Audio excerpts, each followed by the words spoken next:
Hello friends, welcome to Telugu audio story. మీరు కనుక ఛానల్ని ఫస్ట్ టైం చూస్తున్నట్లయితే ఛానల్ సబ్స్క్రైబ్ చేయండి, లైక్ చేయండి. అలాగే ఈ కథపై మీ విలువైన అభిప్రాయాన్ని కమెంట్ రూపంలో తెలియచేయండి. ఇక కథలోకి వెళ్దామా? మన్నించే నా ప్రాణమా పార్ట్ 19 చూసే ముందు పార్ట్ 18 చూడండి. లింక్ డిస్క్రిప్షన్లో ఇవ్వడం జరిగింది. అక్క, నువ్వెందుకు ఫీల్ అవుతున్నావు? మీ ఆయన ఉన్నాడు కదా, రిచ్ బిజినెస్ మ్యాన్.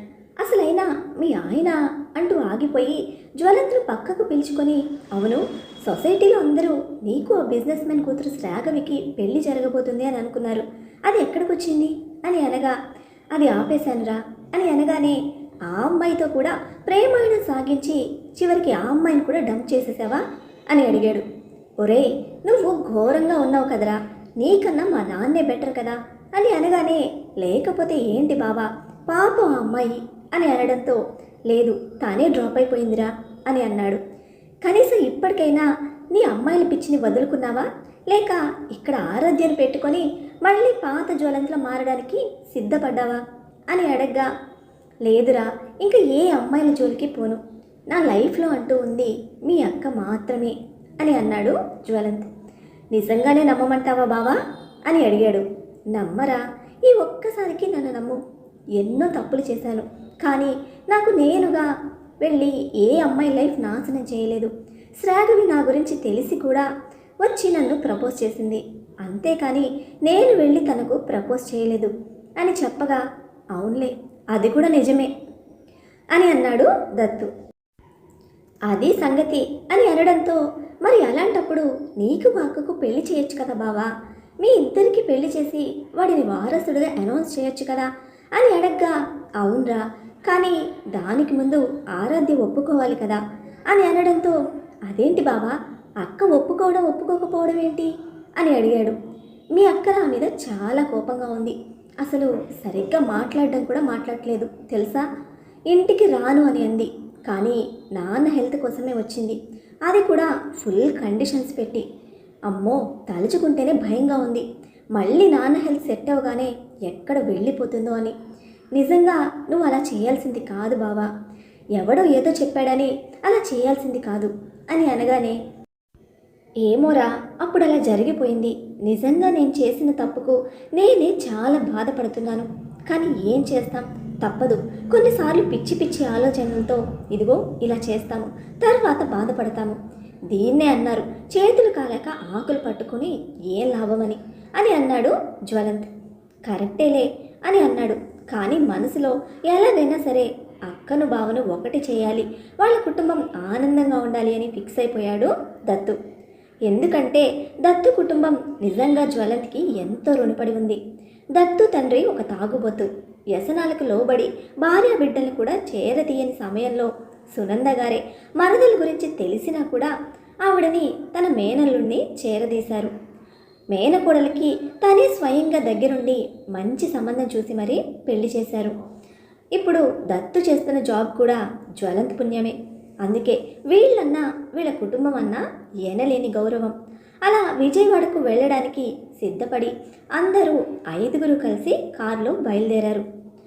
అప్పుడు దత్తుతో మాట్లాడుతున్న అనంత్ గారు, ఒరేయ్, అమ్మా నాన్న ఎలా ఉన్నారా, మీ నాన్న ఇంకా అలాగే ఉన్నాడా లేక ఏదైనా మారాడా అని అడగ్గా, వాళ్ళకే సూపర్గా ఉన్నారు, ఆయన మారటం అనేది అసంభవం. మమ్మల్ని ఆయన వదిలిపెడతాడు కానీ దాన్ని మాత్రం వదిలిపెట్టడు. యాక్చువల్లీ వాళ్ళు కూడా రావాలని అనుకున్నారు, కానీ అత్తయ్య నన్ను స్పెషల్గా నువ్వు ఒక్కడివే రా అని చెప్పడం వల్ల నేను వెళ్తాను అని అన్నాను అని అనగానే, అదేంటి సునంద, అలా ఎందుకు చెప్పావు, మీ తమ్ముడు వాళ్ళని కూడా రమ్మనాల్సింది కదా అని అడిగారు అనంత్ గారు. ఏం లేదు, వాళ్ళు వస్తే మళ్ళీ అంటూ ఆవిడ ఆగిపోగా, ఇంకా సీక్రెట్ అంటూ ఇందులో ఏముంది సునంద, ప్రపంచం మొత్తానికి తెలిసిందే కదా అని అన్నారు అనంత్ గారు. అవును, కానీ మా మరదల గురించి తెలిసిందే కదా, తను వస్తే మళ్ళీ అమ్మాయిని ఏదో ఒక మాట అంటుంది, తను ఫీల్ అవుతుంది అని అనగానే, ఈ మాట అయితే నిజమే, మా అమ్మ ఏదో ఒకటి అంటూనే ఉంటుంది, మా అమ్మ గురించి ఎవరికి తెలియదు, పాపం నాకు కాబోయే భార్య, దాన్ని తలుచుకుంటేనే బాధగా ఉంది అని అన్నాడు దత్తు.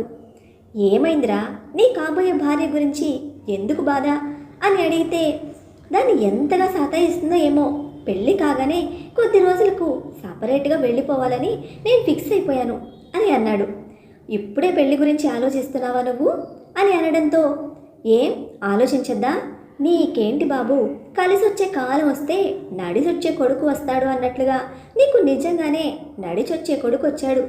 మరి నాకు కనీసం పెళ్ళి కూడా వద్దా అని అనడంతో అందరూ నవ్వేశారు. అలా దాదాపు సాయంత్రం వరకు విజయవాడ చేరుకోగా ముందుగానే బుక్ చేసి పెట్టుకున్న హోటల్కి వెళ్ళారు. హోటల్లో 3 గదులు బుక్ చేసి పెట్టారు అనంత్ గారు కావాలనే. ఇలా అయినా కొడుకు కోడల మధ్య దూరం కాస్త తగ్గుతుంది అనే ఆశతో. వాళ్ళు హోటల్కి చేరుకున్నాక రిసెప్షనిస్ట్ 3 రూమ్స్ అని చెప్పడంతో 3 రూమ్లు ఎవరికి నాన్న అని జ్వలంత్ అడగ్గా, నీకు అమ్మాయికి 1 రూమ్, నాకు అమ్మకు, అలాగే ఇదిగో ఈ బక్కోడికి అని అనగానే, అయ్యో ఎందుకు మావయ్య 2 రూములైతే సరిపోయేది కదా, నేను అత్తయ్య 1 రూమ్లో ఉండేవాళ్ళం, మీరు ముగ్గురు 1 రూమ్లో ఉండేవాళ్ళు కదా అని అడిగింది. అలా కాదమ్మా, నాకు రాత్రిపూట కాస్త మెలకు వచ్చినప్పుడు మీ అత్తయ్య నిద్ర కోసం ఏదో కషాయం ఇస్తుంది, అందుకే నాకు మీ అత్తయ్య అవసరం చాలా ఉంది అని అనడంతో ఇంకేం మాట్లాడలేక సైలెంట్ అయిపోయింది ఆరాధ్య. తనను అర్థం చేసుకున్న జ్వలంత్ రిసెప్షనిస్ట్ దగ్గరికి వెళ్ళి ఆ గదిలో ఎక్స్ట్రా బెడ్ అరేంజ్ చేయగలరా అని అడిగాడు. వాళ్ళు ఒప్పుకోకూడదు అని అనంత్ గారు సునంద గారు ఇద్దరు దేవుళ్లకు మొక్కుకుంటూనే ఉన్నారు.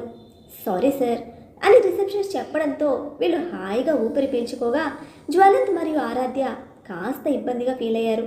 సరే, ఇక అందరూ ఎవరి గదిలోకి వాళ్ళు వెళ్ళి ఫ్రెష్ అప్ అవ్వండి, నైట్ డిన్నర్కి కలుద్దాం, అందరూ కాసేపు రెస్ట్ తీసుకోండి.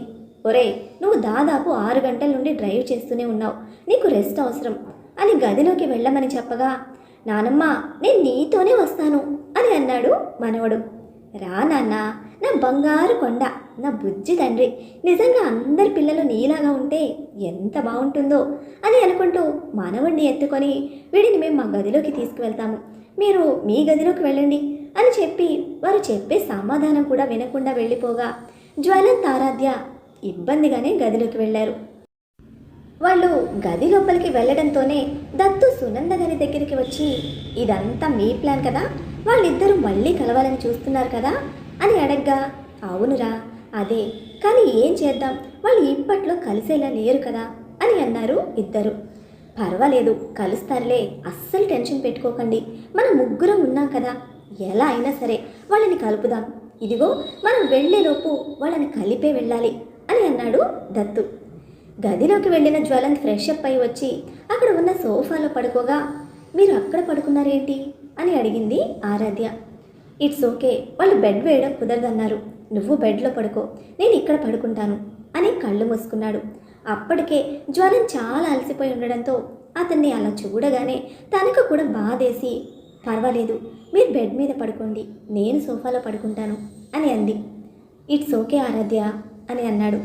అయితే ఇద్దరం బెడ్ మీద పడుకుందాం రండి అని అనడంతో, నీకు ఇబ్బంది ఏం లేదు కదా అని అడిగాడు. లేదులేండి, మీకు సోఫాలో అస్సలు కాళ్ళు చేతులు కూడా పట్టడం లేదు కదా అని అనగానే, అవును ఆరాధ్య, చాలా కంజెస్టెడ్గా ఉంది అని అన్నాడు. అయితే ఇక్కడ పడుకోండి అని అనడంతో అలాగే అని బెడ్ మీదకు వచ్చి ఒక సైడ్కి పడుకొని మధ్యలో పిల్లో పెట్టాడు. ఆ తర్వాత కళ్ళు మూసుకొని ఒకసారి కళ్ళు తెరిచి, నీకు తెలుసు కదా నాకు నిద్రలో కాస్త పొర్లే అలవాటు ఉంది అని, ఒకవేళ అలా పొర్లినప్పుడు నీకు తగిలినా కూడా పట్టించుకోకు ప్లీజ్ అని అనగానే, అలాగే అని అంది. ఆ తర్వాత ఆరాధ్య వెళ్ళి ఫ్రెష్ అప్ అయి వచ్చి తను కూడా బెడ్కి మరోవైపు పడుకుంది. అలా ఆరాధ్య కళ్ళు మూసుకుందో లేదో జ్వలంత్ ఫోన్ రింగ్ మీద రింగ్ అవుతూనే ఉంటే నిద్ర నుండి లేచి ఫోన్ స్క్రీన్ చూడగానే రీటా అని డిస్ప్లే మీద కనిపించడంతో పక్కకు చూశాడు. ఆరాధ్య కళ్ళు మూసుకొని నిద్రపోతున్నట్టుగా నటించింది. ఆరాధ్య నిద్రపోయింది అని నిర్ధారించుకోవడానికి ఆరాధ్య ఆరాధ్య అని 2 సార్లు పిలిచినా తనకు మెలకువ రానట్లుగానే పలకకపోవడంతో లేచి కొంచెం దూరంగా వెళ్ళి హలో అని అనగానే, హలో అని అవతల వైపు నుండి అన్నట్లుగా ఉన్నారు. నువ్వు నాకెందుకు కాల్ చేసావు రీటా? నేను నీకు ఎప్పుడో చెప్పాను కదా నీకు నాకు అకౌంట్ సెటిల్ అయిపోయింది అని. ఆ రోజు నువ్వు నా దగ్గరికి డబ్బు కోసం వచ్చావు, మళ్ళీ నీకు నాకు ఫోన్ కాంటాక్ట్ కూడా ఉండకూడదు అని చెప్పానా లేదా అని అడిగాడు. అటువైపు నుండి ఏదో సమాధానం రాగా, చూడు ఇకపై అలాంటివి ఏవి కుదరదు. నువ్వు కాదు, నువ్వు ఎవరినైతే తీసుకొని వచ్చావో అందరికీ చెప్పు. ఇకపై నా లైఫ్లో అలాంటి వాటికి స్థానం లేదు అని అన్నాడు. అటు నుంచి ఆన్సర్ లేకపోవడంతో కాసేపటికి, చూడు రేటా, నువ్వు నాకు ఒక మంచి ఫ్రెండ్వి కూడా, అవునా కాదా? అందుకే చెప్తున్నాను, నాకు పెళ్ళైపోయింది, నాకు కొడుకు కూడా ఉన్నాడు. ఇలాంటి సమయంలో నేను ఇలాంటి పనులు చేసి నా భార్య కొడుకుకి దూరం కావాలి అనుకోవడం లేదు. దయచేసి నన్ను అర్థం చేసుకో. ఇకపై ఇలాంటివి నా లైఫ్లో ఉండవు అని చెప్పగా, అవతల వైపు నుండి ఏదో మాట్లాడడంతో, చూడు నాలో వచ్చిన మార్పు శాశ్వతమో టెంపరీనో లేక నటననో నీకు చెప్పాల్సిన అవసరం నాకు లేదు, సరేనా? ఇకపై నుండి నాకు నీ నుండి ఎలాంటి ఫోన్స్ రాకూడదు, మెసేజెస్ రాకూడదు. అలా వస్తే ఇంక నేను ఇప్పుడు స్నేహితుడిగా మాట్లాడుతున్నాను, కానీ ఆ తర్వాత నాలో ఉన్న రాక్షసుని చూస్తావు. ఐ హోప్ అక్కడ వరకు తెచ్చుకోవాలి అనుకుంటున్నాను అని ఫోన్ పెట్టేసి మళ్ళీ బెడ్ మీదకి వచ్చాడు. అప్పటికి కూడా ఆరాధ్య కళ్ళు తెరవకపోవడంతో ఫోన్ పక్కన పెట్టేసి మళ్ళీ కాసేపు పడుకోగా ఆరాధ్య ఆలోచనలో పడిపోయింది. అంటే నిజంగానే జ్వలత్ మారిపోయారా? మార్పు ఇంత త్వరగా వస్తుందా అని ఆలోచిస్తూనే పడుకున్నారు. సరిగ్గా 7 గంటల సమయానికి వాళ్ళ డోర్ బెల్ సౌండ్ కావడంతో ఇద్దరికి మెలకువ రాగా ఆరాధ్య వెళ్ళి డోర్ ఓపెన్ చేయగానే దత్తు కనబడి, చిన్నోడికి ఆకలి అవుతుందంట, అందుకే భోజనానికి వెళ్దామని మావయ్య అంటున్నారు అని అనడంతో, వస్తున్నాము 10 మినిట్స్ అని ఇద్దరు ఫ్రెష్ అప్ అయ్యి బయటకు వెళ్ళేసరికి ఆల్రెడీ అనంత్ గారు మరియు సునంద గారు మనవడితో సహా బయటకు వచ్చి ఉండగానే కొడుకుని చూసి, ఆకలి అవుతుందా నీకు? ఈ టైంలో ఆకలి కాదు కదా నాన్న అని అడిగింది. ఏమో అమ్మా, ఆకలి అవుతుంది అన్నట్టుగా దత్తు వైపు చూడగా దత్తు కన్ను కొట్టగానే, త్వరగా వెళ్దాం పదమ్మా, ప్లీజ్ ప్లీజ్ అని అనడంతో అలాగే అని అన్నారు.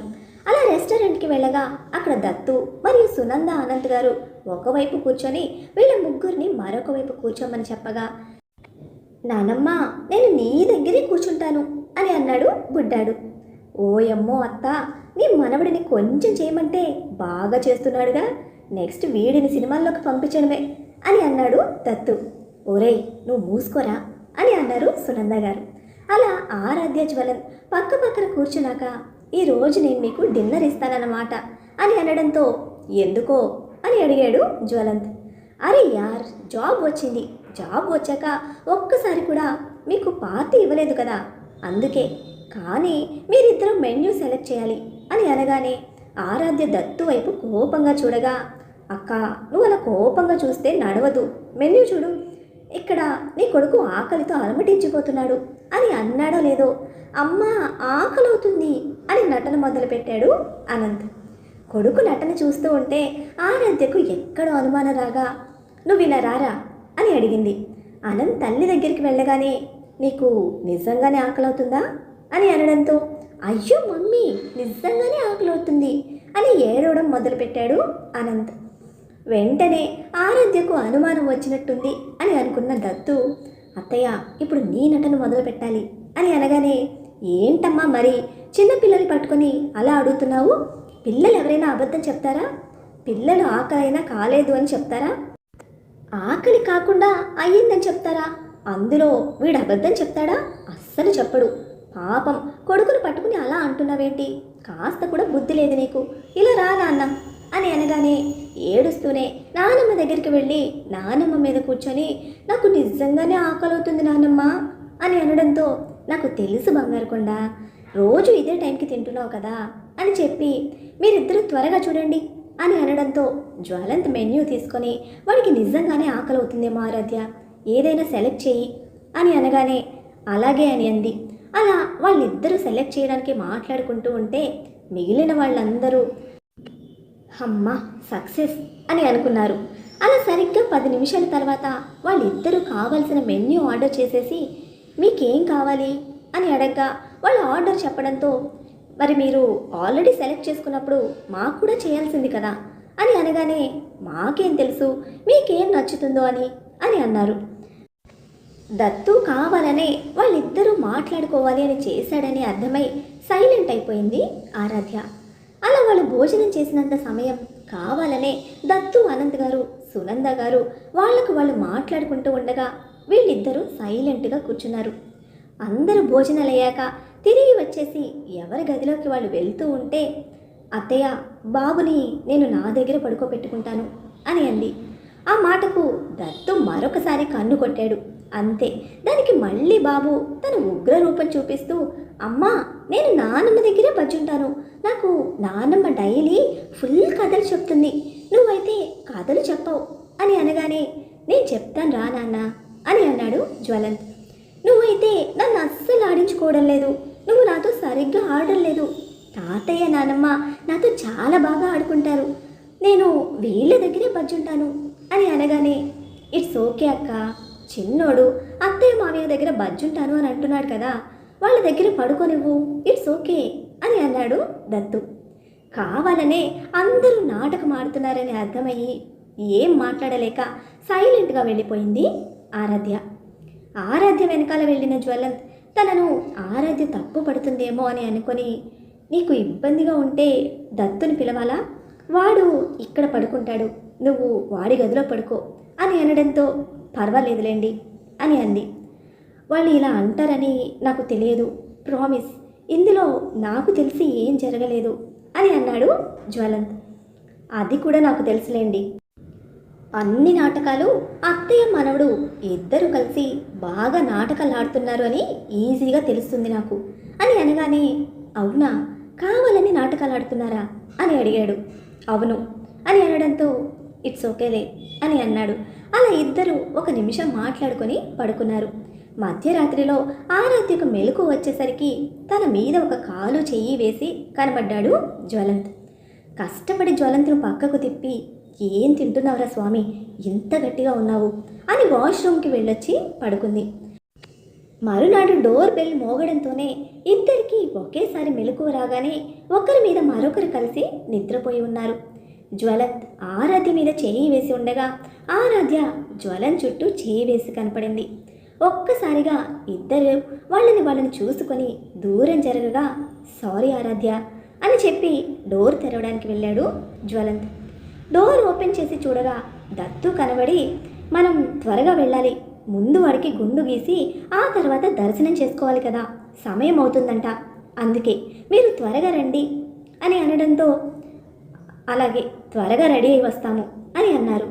అలా జ్వలంత్ మొదట స్నానం చేసి ఫ్రెష్ అప్ అయి వచ్చి డ్రెస్ చేసుకొని, నేను వెళ్తున్నాను, నువ్వు ఫ్రెష్ అప్ అయ్యిరా అని చెప్పగా, అలాగే అని ఆరాధ్య వెళ్ళి స్నానం చేసి వచ్చి చీర కట్టుకొని బయటకు వచ్చింది. చాలా రోజుల తర్వాత, కాదు చాలా సంవత్సరాల తర్వాత ఆరాధ్యను చీరలో చూసిన జ్వలంత్ షాక్ అయ్యి నిలబడ్డాడు. చీరలో కుందనపు బొమ్మలా ఉన్న ఆరాధ్యను చూస్తే అసలు పెళ్ళయిందని, ఒక బాబు ఉన్నాడని కూడా ఎవ్వరూ నమ్మరు.